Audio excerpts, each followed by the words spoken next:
Professor Griff, thank you so much for your time. I really appreciate everything you have done and how outspoken you have been.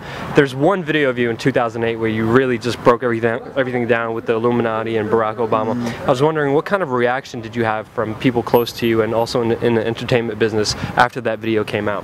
Wow, that's a very interesting question. It's very critical at this particular time that you should ask that, because I took that bits and pieces of that information and I put it in this book, The Psychological Covert War on Hip-Hop, the Illuminati's Takeover of Hip-Hop, and then I put it in a book that came out prior to this one called Analytics, 20 Years of Interviews and Conversations with Professor Griff, where I mentioned the Obama deception, which I use as one of the chapters of the book.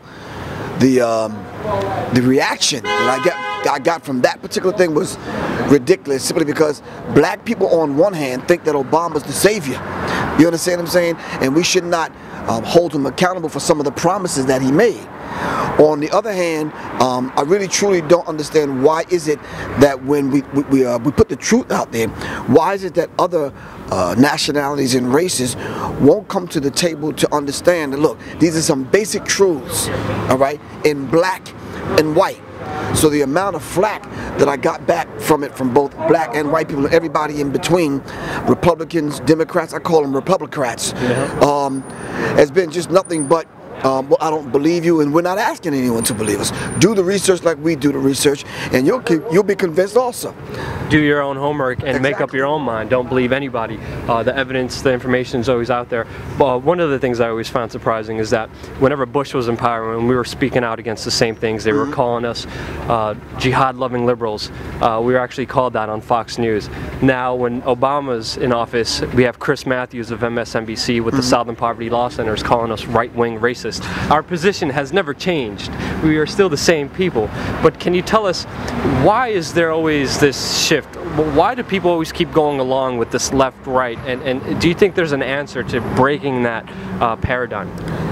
Of course, there needs to be a political paradigm shift. We're always talking about cultural and educational paradigm shifts, but no one talks about politics, which is the science of governing people.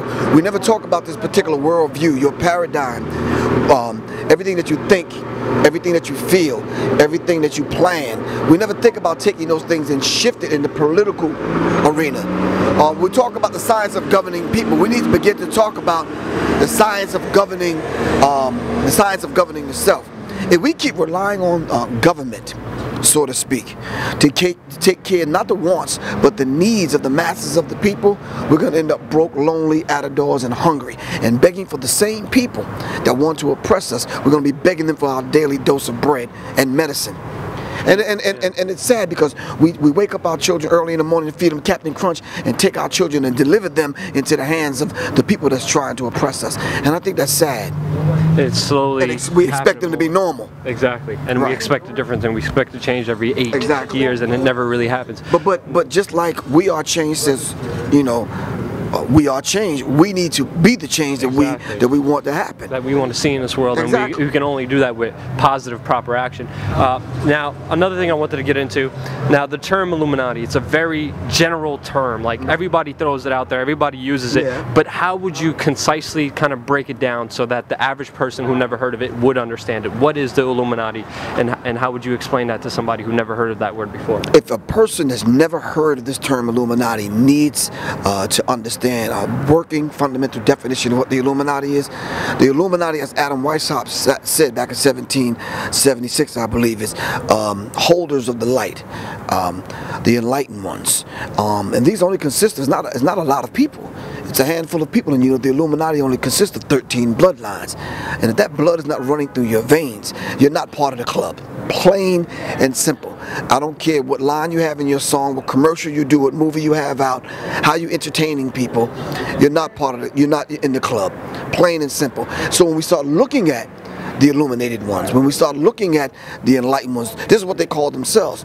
We know that not to be true. When they're participating and dipping and dabbing in black and white magic and some of these demonic forces that they call to carry out their particular agenda. We are the enlightened ones. You understand? We just need to act like it and take the throne back. You understand what I'm saying? And they can only get away with what they get away with by using our energy. I call them psychic vampires. And we're allowing them to get away with everything they're getting away with. Exactly. And it's our acquiescence, it's our compliance that really is the main force driving everything that they're doing right now. And it's funny that you should mention compliance, simply because I truly know and understand that silence is treason, man. You know, silence is no excuse. Yeah. And I think that's the major problem, is a lot of people are afraid. There's a lot of fear techniques. There's a lot of scary things that are thrown at us in the nightly news that make us petrified, that give us this fear. And I think this fear is pretty much the killer of humanity. But it's induced. Yeah. It's induced. When you look at Boston, 24-hour coverage every day for a week and a half. Fear. Just the bombs, images, and blood and gore over and over and over again. And then we don't understand that they went door to door. They was running a drill. Yeah. You understand we what I'm were saying? there, yeah. We asked Erin Burnett of CNN, does she feel responsible for creating a culture and a society of fear by replaying those bombings and those horrible images over and over in Americans' minds? And what was the response? I can't talk about that. I gotta go. so we wait, go where? The city was on lockdown.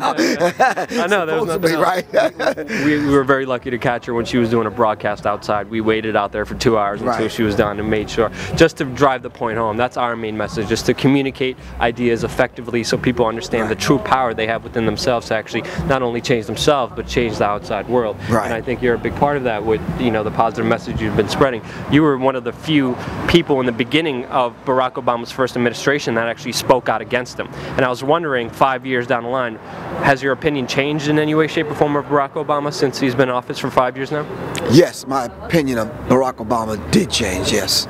And how is that? He's worse. The situation is worse. Look at what's going on. I just finished filming the Obama Deception Part 2, thanks to Alex Jones. And it is utterly ridiculous. The list of things that we've listed, the amount of promises that he has made, that he has never kept, never planned on keeping. The amount of laws that he signed, legislation and that he signed into law is ridiculous. The NDAA. Right, that goes directly against some of the very same things that he's promised. Yeah. My last question, can you tell us more about your books and what you have going on right now? Like I said before, this is the psychological covert war on hip-hop. I had to revamp it. I put a new chapter in this, the Illuminati's takeover of hip-hop.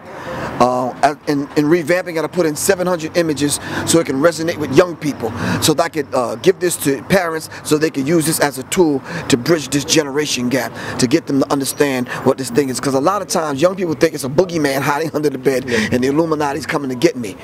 Not the case. In order for us to counteract the madness that's going on, we have to know how this particular system works. This book is my latest installment, which is my 4th book, The Acapella Revolution. We as parents, as people that really love music, regardless of what kind of music is, in most cases don't like this kind of music that's out now. But what are we doing to educate young people to help change this particular cultural environment, especially when it comes to hip-hop? Because I'm telling you, some of this stuff out now is ridiculous. The culture bandits done took over. We got lawyers and accountants running the music industry now, and it's sickening. So what I did was I put together the Acapella Revolution, 200 pages, and I put formulas in here for young people to get a hold of the book and learn these particular formulas, learn how we put the music together. You understand what I'm saying? To stand on the shoulders of those of us that's already did it. I just got inducted into the Rock and Roll Hall of Fame along with my comrades in Public Enemy, and it's a beautiful thing. And I told the brothers that night, I hope that we can use this particular platform dealing with the Rock and Roll Hall of Fame and being inducted into the Rock and Roll Hall of Fame to use it as a platform to continue to raise the vibrational level, continue to raise the intellect and the consciousness of the human family. Thank you so much for everything you're doing. Give thanks. So much respects, and keep up the great work. Thank you for speaking out and not being afraid. And as Steve Biko said, revolution is not an event, it's a process. Peace.